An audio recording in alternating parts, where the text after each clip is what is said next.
Le cœur humain est composé de 4 cavités: l'atrium droit, l'atrium gauche, le ventricule droit et le ventricule gauche. Alors ce schéma n'est pas représentatif de la réalité des choses, ce n'est pas un schéma purement anatomique, mais c'est un schéma qui vous permettra de comprendre le fonctionnement du cœur.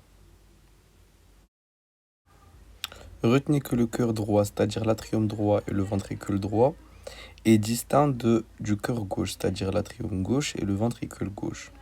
Ces deux éléments anatomiques sont séparés par ce que l'on appelle le septum. C'est ce que je suis en train de dessiner qui sépare ces deux éléments. Maintenant que nous avons défini les 4 cavités cardiaques, nous pouvons nous attaquer aux valves. Alors les valves, tout comme les cavités cardiaques, sont au nombre de 4. Elles jouent un rôle majeur dans l'activité cardiaque. Ce sont comme des portes qui s'ouvrent au bon moment et qui se ferment au bon moment pour laisser passer le sang. Le rôle est de faire en sorte que le sang passe d'un sens à l'autre et ne revienne pas en arrière. C'est ce qu'on appelle le reflux. Donc les valves, leur but est d'empêcher le reflux.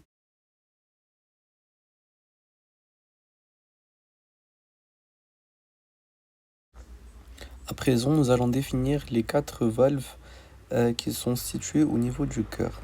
Tout d'abord, nous allons parler des 2 valves que j'ai dessinées qui se trouvent entre chaque atrium et chaque ventricule. On en a une au niveau de l'atrium droit et le ventricule droit. Cette valve s'appelle tout simplement la valve tricuspide car elle contient 3 feuillets comme je l'ai dessiné.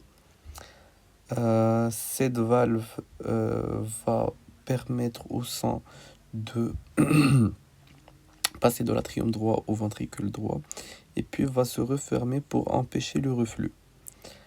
Alors il faut retenir que, tout comme son nom l'indique, la valve tricuspide contient 3 feuillets. Ensuite, on a la valve mitrale. C'est la seule valve du cœur qui contient uniquement 2 feuillets. On peut aussi l'appeler la valve bicuspide, car elle contient 2 feuillets. Elle est localisée entre l'atrium gauche et le ventricule gauche. Ensuite, on a ce qu'on appelle les valves sigmoïdes. Alors, au niveau des 2 ventricules, c'est-à-dire le ventricule droit et le ventricule gauche, on a des vaisseaux qui sont très importants.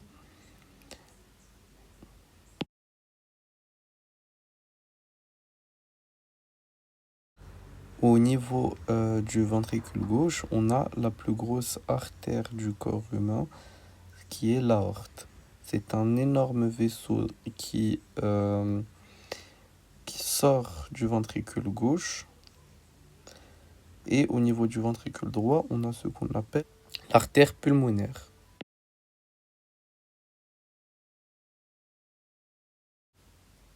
Pour que le sang puisse sortir du ventricule droit et passer à l'artère pulmonaire, il passe par une valve qui, comme son nom l'indique, s'appelle la valve pulmonaire. Et pour que le sang passe du ventricule gauche et sorte vers l'aorte, il passe par tout simplement la valve aortique. Donc, retenez que entre le ventricule droit et l'artère pulmonaire, on a la valve pulmonaire. Et entre le ventricule gauche et l'aorte, on a la valve aortique.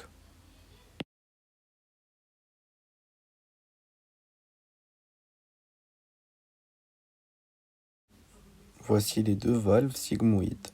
Maintenant qu'on a vu les 4 valves qui sont présentes au niveau du cœur, nous allons nous intéresser plus en détail à chacune de ces valves et plus précisément des feuillets qu'elles contiennent.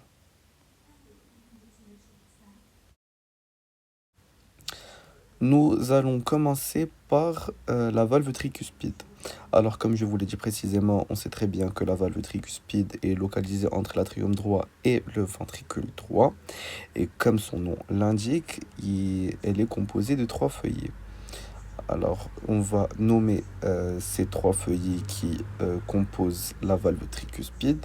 Le tout premier s'appelle le feuillet antérieur. C'est le feuillet antérieur de la valve tricuspide. Le second s'appelle le feuillet postérieur. Et le dernier s'appelle le feuillet septal. Pourquoi septal? Vu qu'il est du côté du septum. C'est ce qui sépare le cœur droit du cœur gauche. La deuxième valve à laquelle on va s'intéresser est la valve mitrale. Là, on est en train de parler des deux valves atrioventriculaires, pardon. Alors, bon, pour la valve mitrale, c'est très simple. On a deux feuillets, donc ça va tout simplement être un feuillet antérieur et un feuillet postérieur. Rien de plus simple. Passons maintenant aux valves sigmoïdes. Bon, pour la valve pulmonaire, ainsi que pour toutes les autres valves de notre cœur, à part la valve mitrale, elles contiennent tous trois feuillets. Pour la valve pulmonaire, donc comme je l'ai dit, on en a trois. La toute première s'appelle le feuillet antérieur. Le second est le feuillet postéro-droit. Et le dernier est le feuillet postéro-gauche. Donc pour la valve pulmonaire, on a deux feuillets postéraux, un droit et un gauche. Pour la valve aortique, c'est aussi une valve sigmoïde, donc bien évidemment ces trois feuillets. Donc quels sont les trois feuillets de la valve aortique? Ça va être le contraire de la valve pulmonaire. Vu que pour la valve pulmonaire, on a une antérieure et deux postérieures, pour la valve aortique, ça va être le contraire. On aura une un feuillet pardon, qui sera postérieur, qui peut aussi être appelé non coronaire. Et on a deux autres feuillets qui sont tous les deux antéro, un antéro droit et un autre antéro gauche. Maintenant, je vais vous donner un petit moyen mémotechnique pour retenir les feuillets.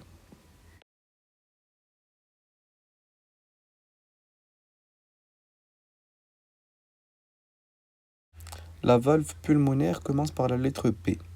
P, P comme postérieur. Donc, qu'est-ce qu'on comprend directement? C'est que pour la valve pulmonaire, on a deux feuillets postérieurs, un postéro droit et un feuillet postéro gauche.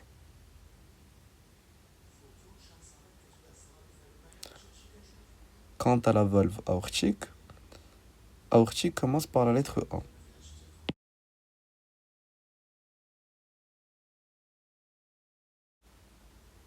A comme antérieur.